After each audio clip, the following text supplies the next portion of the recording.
سلام بینندگان گرامی، این برنامه اطلاعاتی اخبار است که از تلویزیون تاجیکستان منظور شما می‌گردد. در استودیو با شما مرجانه شریفова. توجه نمایید به سرخط گزارش‌ها. بهسازی وضع راه و کمیونیکاسیا در مد نظر، ادامه تطبیق لایحه نوسازی راه автомобилгарди اهمیت بین المللی داشته دوشنبه کلوب خوروغ عقبه کلمه. ما در یک جایگی با متخصصان تاجیک در قطعه شکف قلعه خم روز تا روز به مرحله نهایی نزدیک می‌شویم. تدبیرهای بنیادکاری در ناحیه رشت از بنیاد مکتب نو و زمانوی تا تعمیر و نوسازی مؤسسه‌های طبی.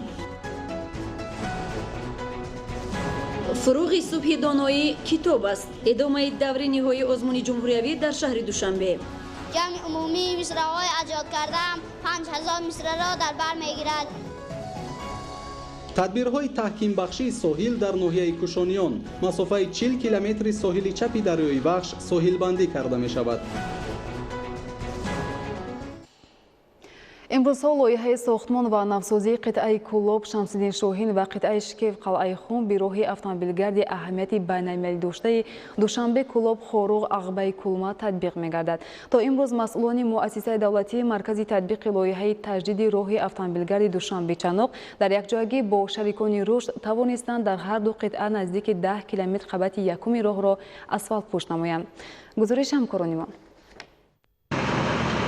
تو تجلیل جشن 30 سالگی استقلال دولتی ساکنان و رانندگان شهر و ناحیه‌های منطقه کلوب و شهر و ناحیه‌های ولایت مختار کوهستانی بدخشان از خدمترسانی سطح بلند نقلیاتی و راه‌های جوابگوی طلبات در مسیر کلوب درواز بهره‌ور می‌شوند. امروزها کارهای ساختمانی در قطعه کلوب شمس‌الدین شاهین و قطعه شکف قلعه خم به راه автомобилгарди اهمیت بین‌المللی داشته دوشنبه کلوب خوروغ عقبه کلمه با جلب متخصصان ورزیده صاحبی و تکنیک و مکانیزم معاصر راهسازی جریان دارد. در حدود شهر کلوب پهنایی عمومی راه از 21 تا 33 متر را تشکیل می‌دهد. مسئولان مؤسسه دولتی مرکز تطبیق لایحه تجدید راه автомобилгарди دوشنبه چنوق همچنین در دایره لایحه در شهر کلوب کارهای ساحل مستحکم کنی را ادامه داده ایستادند. ساختمان راه مذکور از ماه یونیو سال 2019 آغاز یافته، حالا ساختمان در این شاهراه رفته شده است. اصلا تا کیلومتر نهم عوض کنی قطعه لایه‌های زمین و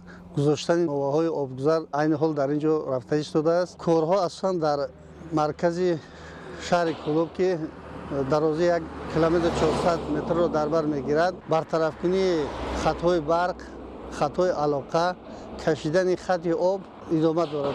در مجموع در تطبیق لایحه ساختمان و نوسازی قطعه کلوب شمس‌الدین شاهین و قطعه شکف قلعه خم 574 نفر متخصص با استفاده بیش از 150 تکنیک و مکانیزم معاصر راهسازی فعالیت دارند. جلب متخصصان ورزیده، استفاده تکنیک و مکانیزم معاصر راهسازی و فعالیت شبانه روزی به پیشرفت کارهای ساختمانی در این راه اهمیتی بین‌المللی داشته زمینه گذاشته است. انشاءات مذکور با سهم حکومت جمهوری تاجیکستان در همکاری با شریکان رشد بنیاد کرده می شود.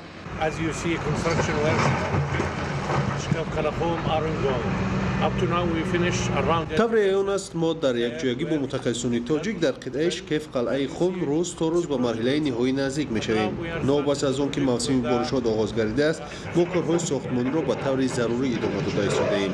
در برابر دیگر تدبیرهای ساختمانی کندن کوهپاره‌ها را نیز ادامه داده ایستاده‌ایم. قریب همه راه با اسفالت پوشکنی آماده کرده شده است. تنها بعضی از نقطه‌ها باقی مانده است که این هم در کوتاه‌ترین مهلت به انجام خواهد رسید. ما باوری کامل داریم که در مهلت پیش بینی شده انشاءات را با صفت بلند به استفاده می‌سپاریم. در زمان صاحب استقلالی حکومت جمهوری تاجیکستان برآمدن از بنبست کمیونیکاسیونی را یکی از هدف‌های استراتژیک قبول نموده در این دوران با تطبیق لایحه‌های گوناگون دستاوردهای بی‌نظیر به دست آمد.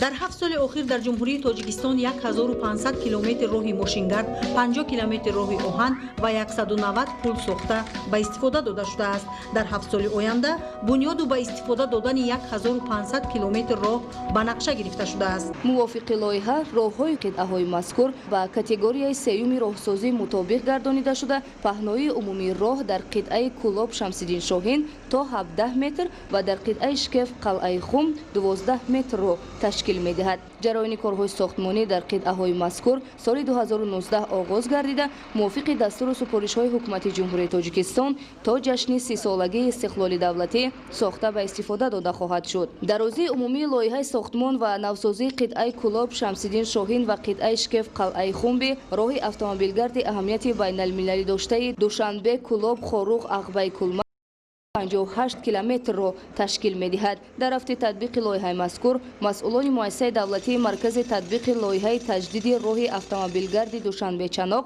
дар якҷоягӣ бо шарикони рушд ба сифати корҳои сохтмону навсозӣ таваҷҷӯҳи махсус зоҳир намуда талош доранд ки ин иншооти муҳимро ҷавобгӯ ба талаботи муосири роҳсозӣ ба сифати баланд дар муҳлати пешбинишуда сохта ба истифода диҳанд. ساکن جماعت دهاتی باقی رحیمزاده ناحیه رشت فیض‌الدین ضیاءالدینov از حساب مبلغ‌هایی که برای سفر حج پس‌انداز نموده بود مکتب دعاشانه زمانوی برای 420 نفر بنیاد می‌نماید. در ادامه کارهای آبادانی بنیاد مرکز خدمت‌رسانی طبی و تعمیر و نفسازی بیمارخانه مرکزی نیز ادامه دارد. ادیگل محمود از ناحیه رشت گزارش می‌دهد.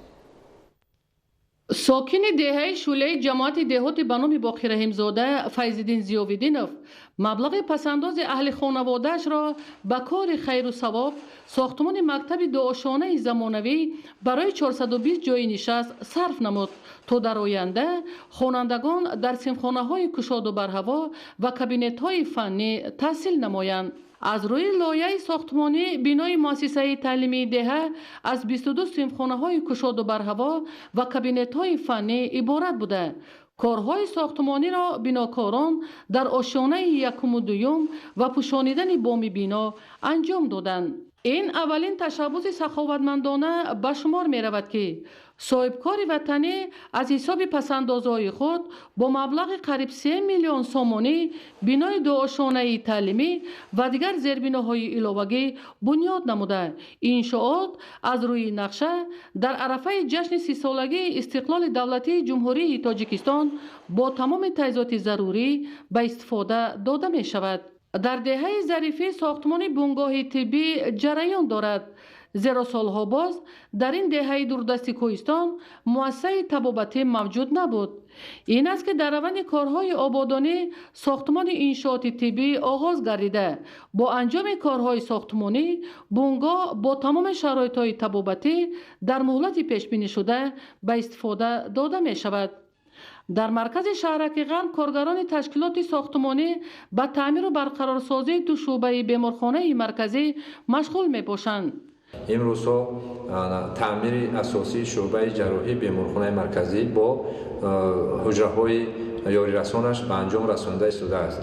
شعبه جراحی سالهای طولانی تعمیر طلب بود و تعمیر جاری و اساسی نیاز داشت. امروز تعمیر شده است. با انجام کارهای برقرارسازی شعبه‌های طبابتی بیمارخانه مرکزی از حساب وزارت تندرستی و حفظ اجتماعی اهالی با تجهیزات طبی معاصر پورا تامین کرده می شوند. ایدگل محمود دودرجان میرزازاده برای برنامه اخبار از ناحیه رشت. ادامه اخبار در ناحیه کوشانیان مسافت 40 کیلومتر ساحلی چپی دریای وخش از حدود جماعت‌های بوستان قلعه، بختریان و ازرگری ناحیه می‌گذرد که در این مسیر 15 منطقه خطرناک موجود بوده. همساله با بلند گردیدن سطح آبی دریا احتمالیت خفی رخنه‌شوی ساحل به وجود می‌آید. طبق نقشه‌های کارهای ساحل مستحکم کنی نهادهای مربوطه برای سریع وقت و با صفت گذراندن این تدبیر مهم آمادگی می‌بینند. گزارش در این خصوص با مقصد بلند برداشتن سطح آگاهی ساکنان هنگام رخ دادن حالتهای فوق‌العاده خصوصیت‌های طبیعی و تکنیکی داشته و رفع عاقبت‌های آن، دوام سال جاری در ناحیه کوشانیان در اساس نقشه چاره‌بینی‌های اساسی ناحیه عاید به مسئله‌های مدافع گردشدنی، اعتنا، پیشگیری و رفع عاقبت‌های حالت‌های فوق‌العاده از جانب شعبه ریاست کمیته حالت‌های فوق‌العاده و مدافع گردشدنی ولایت ختلان در ناحیه کوشانیان چاره‌بینی‌های گوناگون مقصدناک تشکیل و گذرانیده شده است.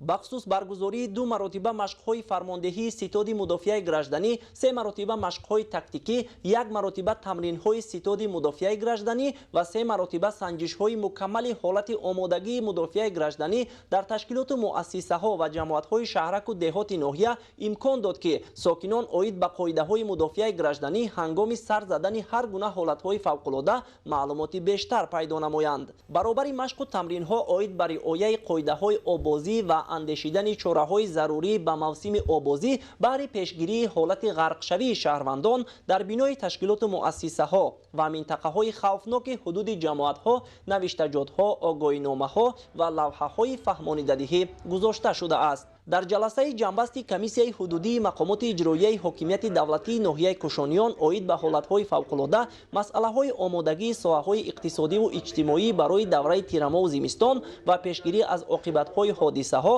ва ҳолатҳои фавқулода иттилоъ дода шуд ки давоми соли 2020 ягон ҳолати фавқулодаи дорои хусусияти табиӣ дошта ба қайд гирифта нашудааст. ба иттилои масъулин масофаи 40 километр соҳили чапи дарёи Вахш аз ҳудуди ҷамоатҳои шаҳраки Бустонқалъа, Бохтариён ва Заргари ноҳия мегузарад ки дар ин масир 15 минтақаҳои хавфнок бо дарозии беш аз 14 километр мавҷуд мебошад. баҳри сари вақт пешгирӣ ва бартараф намудани ҳолатҳои фавқулода ҳангоми баланд шудани сатҳи оби дарёи Вахш дар мавзеъҳои деҳаҳои Дӯстӣ ва сари пули ҷамоати шаҳраки Бохтариён, ташкили корҳои соҳилмустаҳкамкунӣ дар ҳамбастагӣ бо идораи давлатии беҳдошти замин ва обёрии ноҳия, дигар ташкилоту муассисаҳо, хоҷагиҳои деҳқонӣ ва бо ҷалби аҳолии деҳаҳои номбурда тариқи ҳашар 325 адад тахтасангҳои оҳану бетонӣ, қубурҳо бо андозаҳои гуногун омода карда шуда рӯзҳои наздик тавассути мошинҳои калонҳаҷм ва борбардор дар минтақаҳои хавфноки соҳил гузошта мешаванд. Таварали соҳибназар, Парвизи Сафар аз ноҳияи Кушониён барои барномаи ахбор. имрӯзҳо дар ҳудуди ноҳияҳои мамлакат маъракаи ниҳолшинонӣ бо маром идома дорад.